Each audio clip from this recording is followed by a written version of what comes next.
What's up guys, Justin here with TheSketchUpEssentials.com. I'm back with another SketchUp extension tutorial for you.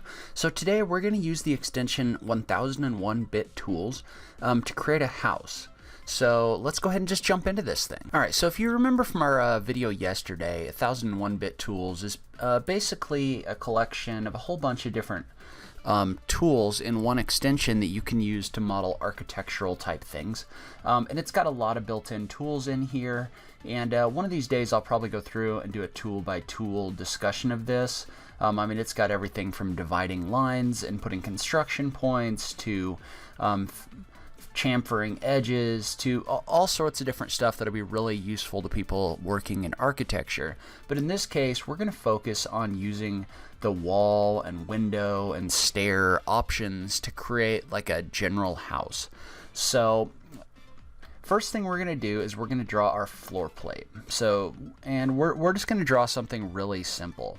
So in this case, I'm going to assume that this is probably a 20-foot by 30-foot house. So I'm going to come in here with the rectangle tool and draw a 20-foot by 30-foot rectangle. And then the first thing we're going to do is we're going to use the build vertical walls option to create some walls. So, and I'm going to go ahead and try to make this 2 levels just so we can come in here and use the stair option. So what we're going to do then is we're going to come in here, and the first thing you can do when you select this vertical walls option is you can select the thickness and the height of your wall. And I'm going to go ahead and just make these more round numbers just so that it's going to be a little bit easier for us. So I'm going to set my wall thickness to 6 inches. I'm going to go ahead and set my wall height to 20 feet. A 2-story house might go taller than 20 feet, but this will make it easy for us to kind of divide this up. So once we do that, all you do is you come in here and you click this build wall. And you can see how your cursor gives you this blue cross that you can click on corners. Well, when you click on corners, what that's going to do is that's going to let you come in here and that's going to let you draw walls. And one of the nice things about this is if you look, it kind of closes this wall off on the corner right here, so it merges these faces. So basically, since it merges these faces, this becomes kind of a continuous wall around the outside. So, and one of the things I'm going to do is I'm going to go ahead and create a stair now, and then I'm going to build my second floor kind of around that. So what I'm going to do is I'm going to go ahead and I'm going to select, you can see how this has like 5 different stair options, including an escalator, which I don't really want to put an escalator in this house, but that is one of the options. What we're going to do is we're going to click this build single flight staircase option. What that'll do is that'll let you set the width of your stair, that'll set your riser height, all that different stuff. You know, it'll also set you can adjust your handrails and everything else. Well, all we're going to do in this case is we're going to assume the riser height is going to be 6 inches, just so the math gets really easy. And since we want this to be about a 20-foot to 20-foot, or a 10-foot floor-to-floor height, basically what we're going to do is we're going to put 20 risers in here. And so if you have 20 risers in here, and this gives you an option for your depth, that means that 20 of these is going to be about 20 feet long. So probably what we're going to want to do instead is, for the sake of what we're doing here, we're going to say this is a rise of more like 8 inches, and that may be a little high, but let's go ahead and do it anyway. So all we're going to do is we're going to come in here and we're going to click on one of these walls, and then we're going to drag our mouse over this direction. And what that's going to allow us to do is that's going to allow us to create this stair. And you can see how that put that on the outside of this wall, and that's okay. All you have to do is just kind of click on that and just kind of move it over. And you can kind of use some inferencing along an axis in order to put that in there. And you can see how that actually got pretty tall. I'm not really sure why that went up to 13 feet. Let's go back and take a look at our options. Oh, because I changed my riser height to 8 inches, that's why. So let's go back and we're going to kind of undo that. So I'm going to exit out of this. I'm going to hit undo, and I'm going to go ahead and remove this stair. And you can see if you hit the undo button, this actually kind of shows you what it does to create this stair. You can see how it creates all your steps, then it extrudes them, and then it adds your handrail. So that's kind of interesting if you go through the undo process. So let's go back in and let's see, we'll do some math. So 10 feet is, it should be 120 inches. So if we divide it by 8, then it's going to be 15 risers is going to give us a 10-foot stair. So we'll go back and we'll change this to 15 risers at 18 inches. We'll go back in here and we'll click build staircase again. And there we go. So you can see how what that does is that builds your staircase on the other side of this wall here. So I'm just going to kind of adjust this a little bit so that it's back up against the wall.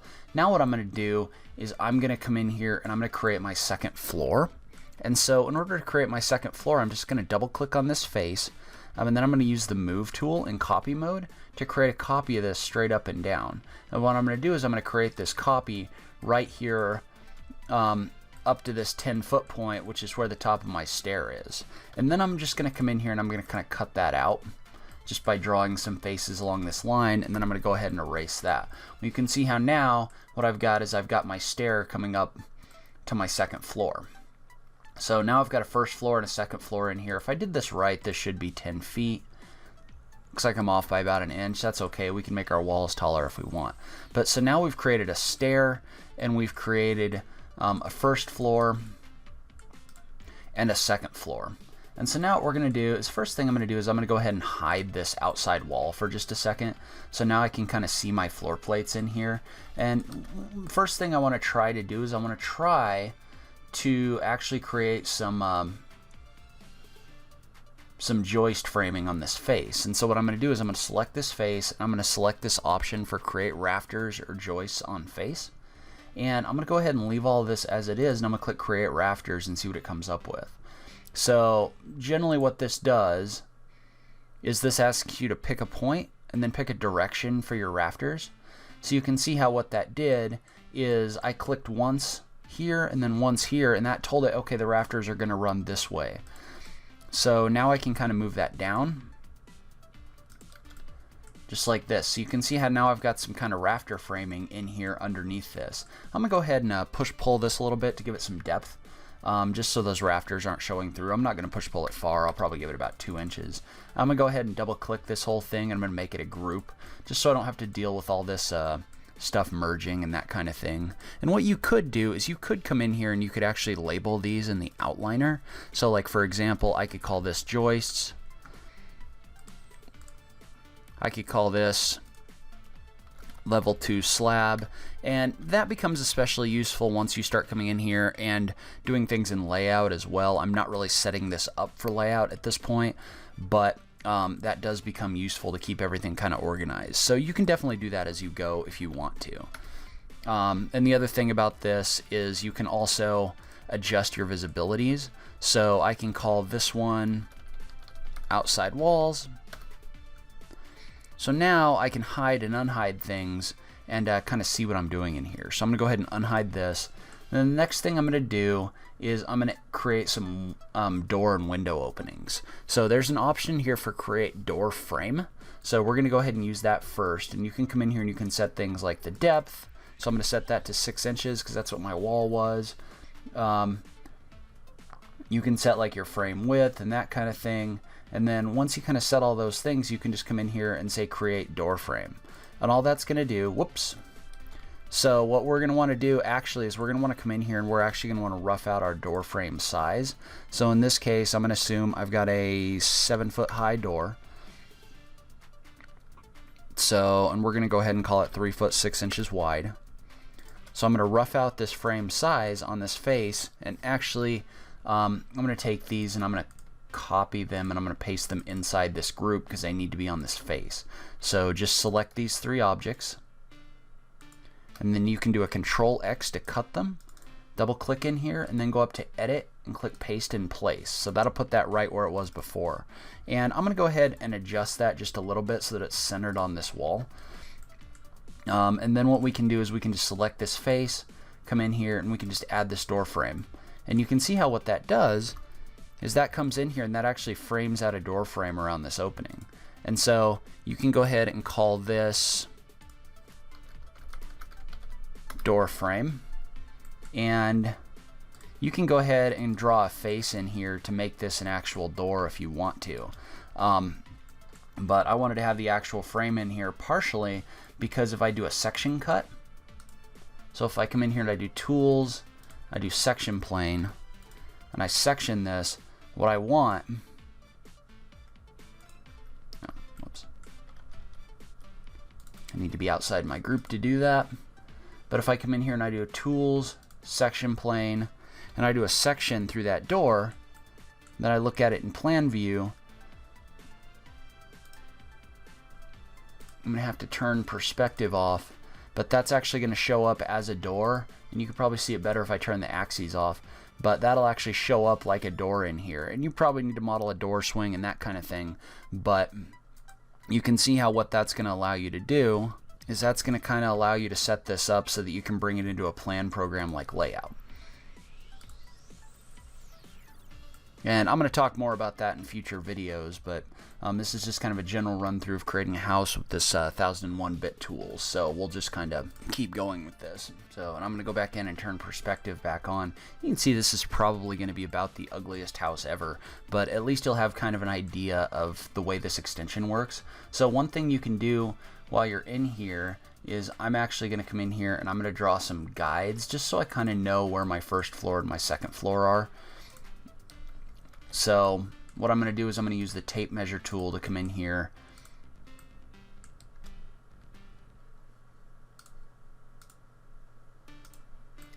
and I'm actually just going to click on these faces twice. So what I'm doing is I'm clicking on this face, and you can see how when I double click on this face, what that's doing is that's putting a guide in here. So now I can kind of tell where my first floor and my second floor are in this building.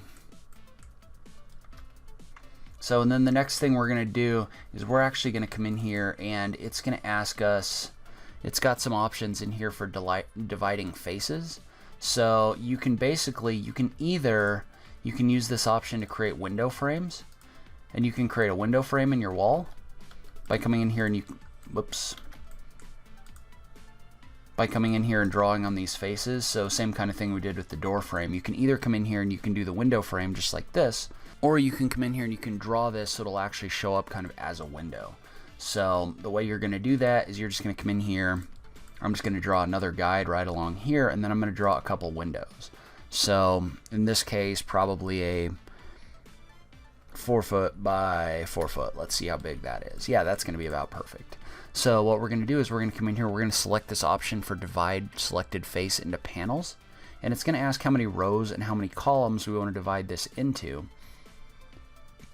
And it's got a couple different options in here. You can have some kind of beveled edges if you really want them, or with some kind of recessed or extruded options. In this case, let's go ahead and pick this one with recessed and extruded edge. And then all we're going to do is we're going to select create window frame. What that's going to do is that's automatically going to come in here and create your window in your wall. So, and what you may need to do is you may need to come in here and delete out this face.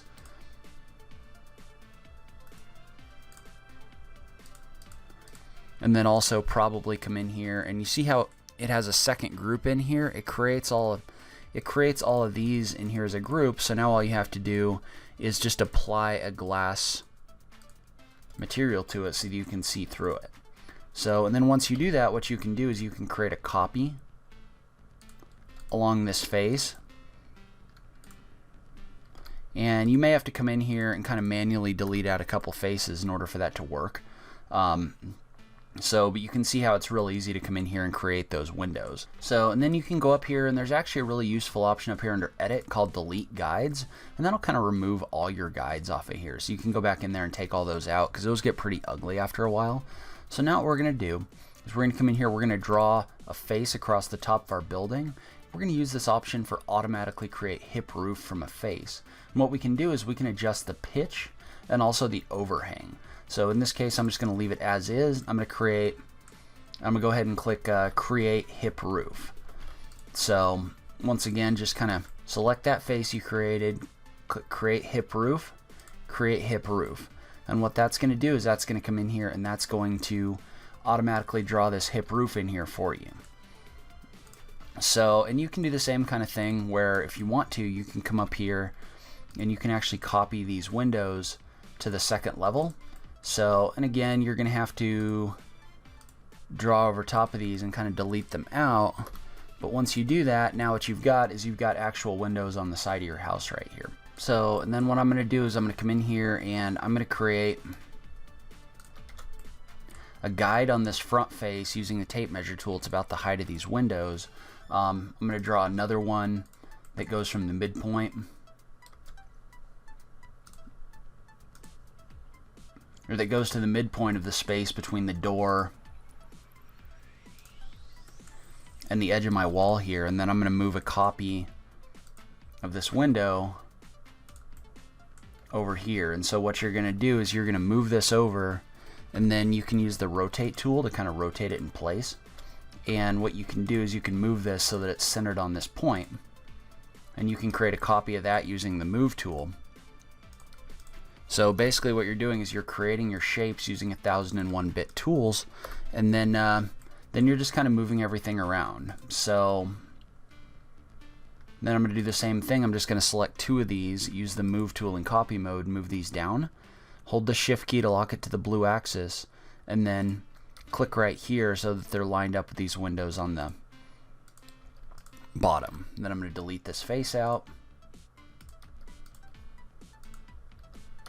Do the same thing over here. So now I've got this house that's got all these windows on it. And again, it's not the prettiest house in the world, but it'll give you kind of an idea of how 1001-bit tools works. So, and then I'm going to come in here and I'm going to, I guess you can turn guides off, or you can just do edit, delete guides again. So, and then the last thing I'm going to do is I'm going to go ahead and add rafters to this roof. So what we're going to do is we're going to come in here, and you need to have the faces selected on this. So you need to click inside this roof option, and then you can kind of triple click to select all the faces. Then all you're going to do is you're going to click this create roof, rafters, and battens option, and then you can come in here and you can adjust these as much as you want, and then you can just click this create button. And then I think what it's going to do though is it's going to put this kind of outside of the roof. I'm not sure why it does that, because generally you'd want your structure to be on the inside of that, but we might be able to just kind of scale it down so that it's in there but it's not in the way. Alright, so there you go. So you can see how what that did is that came in here and that created a group with all of this structural framing inside of it. So and the only thing I don't like about this is, yeah, it's got all the structural framing in here, but for some reason it puts it on the outside of this roof. So first of all, I'm going to take all this framing that it created, and I'm going to click on this group in the outliner, and I'm going to go ahead and do a Control X. See, I don't like that either. So maybe what I need to do is come in here and I'm going to select all the groups it created with the framing over here in the outliner. I'm going to group those together. So I'm going to right click and I'm going to say make group. I'm just going to call that framing. And then what I'm going to do is I'm going to cut that out using Control X. Then I'm going to click outside this group and do an edit paste in place. That way I can come in here and I can edit my roof as well as the framing, kind of as separate options. Because what I want is I want to make this roof be on the outside of this framing. And then if I move it straight down, maybe that'll work. Yeah, there we go. That's what I want. So what I want to do is I want to take that framing that it creates. I'm going to use the move tool. I'm just going to move it down. So I'm going to lock it on the blue axis and I'm just going to move it down. So I'm going to click M to activate the move tool. I'm going to click on this point. I'm going to move it down a bit, and then I'm going to hold the shift key to lock it to this blue axis. I'm just going to move this down just a little bit so that it kind of lines up with all of these faces. So, and now we've kind of got that framing in here, and it doesn't necessarily exactly line up. Probably what I'm going to do is I'm going to go ahead and hide it for right now anyway, but this gives you kind of a visual indicator of what that framing is going to look like for a roof like this. And you could probably come in here and maybe like push-pull these a little bit. To make them a little thicker. You'd probably have to come in here and kind of manually heal the gaps between these faces, but that's probably one thing you could do if you wanted to keep that framing showing up. So, but I'm going to go ahead and I'm just going to right click on that and I'm going to hide that framing. So, and then you can come in here and you can apply textures to this. So let's say you wanted this house to have like a, you know, like a siding. You could come in here and you could apply a siding to the outside of this. You probably need to be inside this group. but you could apply a white or kind of a tan siding to the outside of your building. And again, kind of ugliest building ever, I understand that, but it gives you an idea of how the tools in 1001-bit tools work. There you go. So now what you've got is you've got this building that's got exterior walls, it's got your roof, it's got your joist framing in here, it's got a stair, all that stuff, and you can come in here and you can create it really easily using the tools in the 1001-bit tools. So that's where I'm going to wrap up today's video. Leave a comment below and let me know what you thought. Do you like this tool set? I realized the building I built wasn't very exciting, but it did hopefully give you a pretty good idea of how this works. So I'd love to hear what you liked, what you didn't like, that sort of thing. So as usual, if you liked this video, please remember to click that like button down below. If you're new around here, remember to click that subscribe button for new SketchUp content every week. If you like what I'm doing on this channel, please consider visiting my Support Me page on my website. That's got everything from some extensions you can purchase to help support the show to links to my Patreon page. But in any case, thank you so much for taking the time to watch this. I really appreciate it, and I will catch you in the next video. Thanks, guys.